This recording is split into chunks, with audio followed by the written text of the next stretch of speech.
இங்க ஒரு கிராமத்துல இருக்க ஸ்கூல்ல 12th எக்ஸாம் எழுதுற எல்லா பசங்களுக்கும் அங்க இருக்க டீச்சரை பிட்ட கொடுத்து எழுத வைக்கிறாங்க. இப்ப அந்த இடத்துக்கு ஒரு நேர்மையான டிஎஸ்பி வந்து அங்க பிட் அடிக்கிறத கண்டுபிடிச்சிடுறாரு. அங்க இருக்க எல்லா பசங்களையும் ஃபெயிலும் பண்ணிடுறாரு. அந்த ஸ்கூல் ஹெட் மாஸ்டர் எப்படினாச்சும் இவருக்கு பணத்தை கொடுத்து கரெக்ட் பண்ணலாம்னு சொல்லிட்டு பாக்குறாரு. இவர் லஞ்சம் கொடுத்த காரணத்துக்காக இவரையும் அரெஸ்ட் பண்ணி கூட்டு போயிடுறாரு. இதெல்லாம் பார்த்துட்டு இருந்த நம்ம ஹீரோக்கு அவரை பார்த்த உடனே இன்ஸ்பயர் ஆயிடுது.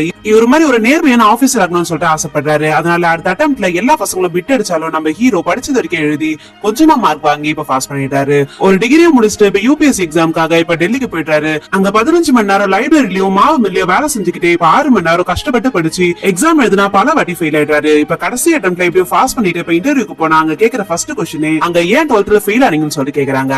இவரும் நேர்மையா நான் பிட் அடிச்சதால தான் ஃபெயில் ஆயிட்டேன்னு சொல்லிட்டு நேர்மையா பதில் சொன்னதால இன்னும் நிறைய கொஸ்டின்ஸ் நம்ம ஹீரோவை பத்தி கேக்குறாங்க. எல்லாத்துக்குமே ஒரு நேர்மையா பதில் சொன்னதால இது மாதிரி ஒரு நேர்மையான ஆபீசர் நம்மளுக்கு தேவைன்னு சொல்லிட்டு நம்ம ஹீரோவை செலக்ட் பண்ணிடுறாங்க.